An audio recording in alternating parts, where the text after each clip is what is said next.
Hari ini kembali saya ingin berbicara mengenai iman di era informasi ini. Memang secara khusus untuk Gen Z ya, generasi Z yang akrab dengan internet, demikian juga generasi Alpha tentunya. Kan internet itu merupakan sesuatu tantangan yang tidak mudah ya. Demikian juga sebenarnya kita-kita yang mulai juga menikmati akses teknologi informasi yang begitu kuat. Mengapa saya katakan itu menjadi sebuah tantangan?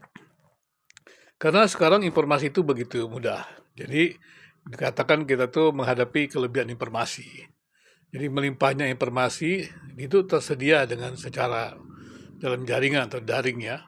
Dan ini dapat membingungkan. Mengapa demikian? Karena yang mengarah pada sudut pandang yang saling bertentangan. Jadi semua orang itu mempunyai sudut pandang sendiri-sendiri, dan repotnya lagi di dunia medsos ini seperti juga kita kerap dengar ya. Nah, berkali-kali mungkin videonya dari Dahlan Iskan menjelaskan bahwa di medsos itu mereka tidak menemukan kebenaran ya, membangun teori dari data, kemudian menguji teori dari data sehingga menemukan kebenaran, tidak. Tapi mereka menciptakan kebenaran melalui persepsi. Data yang begitu banyak diambil begitu saja untuk mendukung pandangannya. Jadi ini membingungkan ya. Pasti akan saling bertabrakan untuk mereka-mereka itu, secara khusus mereka-mereka yang belum terlatih ya dalam berpikir begitu. Dan kemudian dengan begitu, karena mereka-mereka yang berbicara ini kadang-kadang juga begitu sangat berpengaruh ya, apalagi di medsos. Mereka yang berbicara ini kan views-nya banyak sekali gitu ya, atau subscribe-nya banyak sekali. Sehingga dianggap dia berotoritas karena dia punya banyak subscribe gitu. Kalau di YouTube atau di mana dia berotoritas, dia menarik segala macam gitu. Nah, dianggap berotoritas dan jadi acuan. Nah, repotnya kan karena dia begitu banyak subscribe dan dianggap berotoritas jadi acuan, padahal dia tidak memahami tentang kebenaran itu sendiri. Jadi itu tadi sekarang saya katakan tadi, mereka menciptakan kebenaran bukan berdasarkan riset ilmiahnya, tetapi persepsi, sehingga akhirnya saling bertentangan. Dan ini yang tidak memahami bagaimana menganalisis begitu, mengevaluasi, kemudian membuat sintesis-sintesis dari keragaman itu menjadi bingung. Karena itu, saya setuju bahwa pendidikan tinggi saat ini di Indonesia juga menekankan kemampuan berpikir kritis ya, kemampuan berpikir tingkat tinggi. Jadi berpikir kritis ya, dan tentunya kebijaksanaan juga ya. Artinya menggunakan pengetahuan itu dengan secara tepat. Kalau kita bijaksana kan seperti itu. Kita bukan hanya punya pengetahuan, tapi menggunakannya secara tepat, yaitu untuk kesejahteraan masyarakat. Kemajuan teknologi yang tidak digunakan secara tepat itu akan menghantam sesamanya atau merugikan sesama gitu ya. Tetapi kalau kita dengan kemajuan teknologi itu kita gunakan secara bijaksana, tepat, itu akan membangun kehidupan bersama yang baik. Jadi kemampuan berpikir kritis dan bijaksana ini menurut saya sesuatu yang penting sekali ya. Jadi kampus-kampus, bahkan kita semua juga anak-anak kita, keluarga kita mesti mengembangkan keterampilan berpikir kritis ya. Ini sangat penting ya. Nah, apalagi dengan ya landscape digital gitu ya, yang membedakan sumber yang kredibel dan yang tidak dapat diandalkan. Jadi kalau kita punya kemampuan berpikir kritis, kita akan tahu begitu dari orang-orang yang bicara tentang agama juga secara khusus ya, ya kan lucu ya.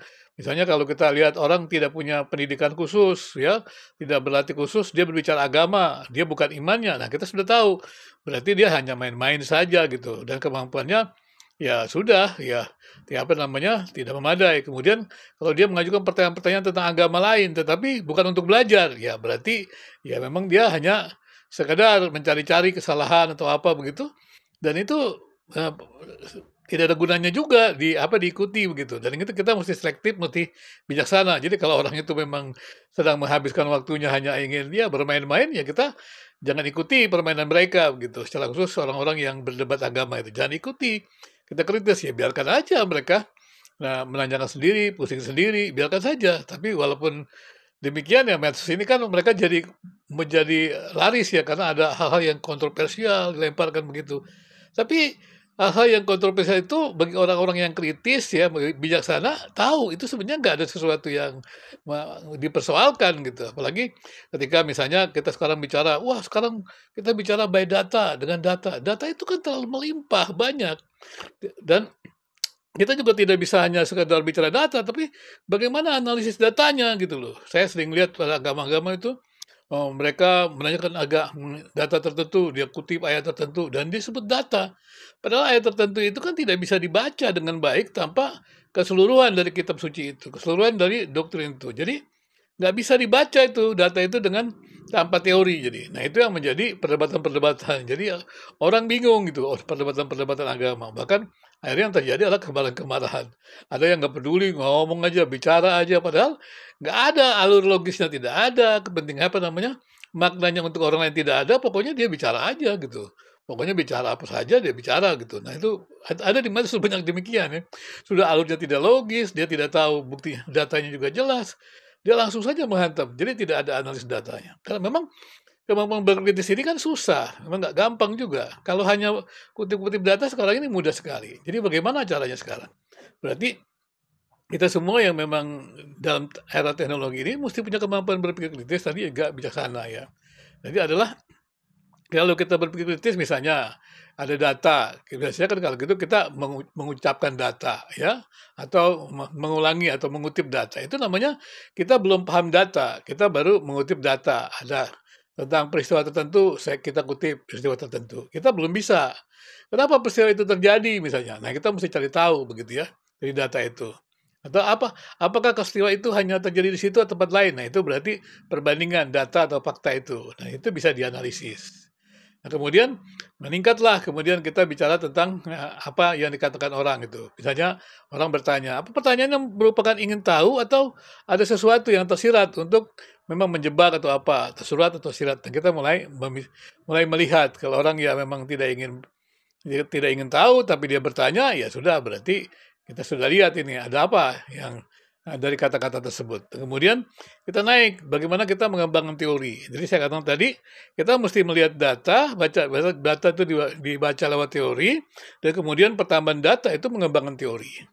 Dan kemudian teori yang didapat itu diuji lagi dengan data. Nah ini adalah kemampuan berpikir kritis ya. Berarti kalau dalam berpikir sederhananya kan dalam filsafat ada koresponden, ada koherensi, ada masalah pragmatisnya. Tapi kalau dalam penelitian-penelitian riset ilmiah, ilmu pengetahuan, itu lebih jauh lagi karena mesti ada datanya, kemudian datanya harus dianalisis, betul-betul disebut data jenuh, artinya setiap orang menyebut itu sama atau mengartikannya sama, itu data jenuh, dan kemudian naik dia hubungan data itu, kemudian juga membangun sebuah teori dari data itu dan menguji teori dari data itu. Dan kemudian dari pandangan-pandangan tersebut dikembangkan menjadi sintesis, ada produk baru lagi. Ini kemampuan-kemampuan berpikir tingkat tinggi. Jadi data yang begitu banyak itu bisa dianalisis dan kemudian disandingkan dengan teori, maka ada pengembangan teori, ada produk-produk baru yang diharapkan terjadi. Nah, ini merupakan sesuatu yang penting.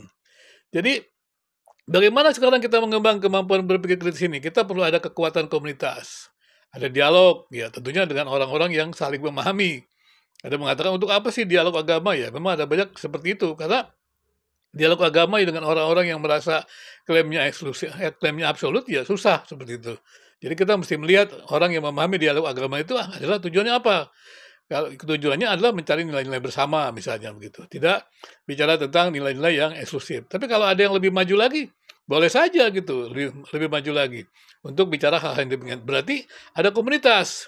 Dan kemudian disitulah kita terlibat dalam percakapan yang bermakna dengan beragam perspektif. Jadi dengan demikian dapat menumbuhkan pemahaman dan mempromosikan pendekatan yang lebih terinformasi terhadap iman kita. Jadi kalau kita ada komunitas kita dan kita juga terus kemudian saling belajar dengan data yang begitu luas, dengan kemampuan berpikir kritis dan juga dengan bijaksana. Tentunya orang-orang yang beriman itu kan bijaksana ya, harusnya bisa menggunakan pengetahuan teknologi itu untuk yang baik. Itu kan bisa dengan secara tepat untuk kebaikan, untuk kemanusiaan. Seperti itu.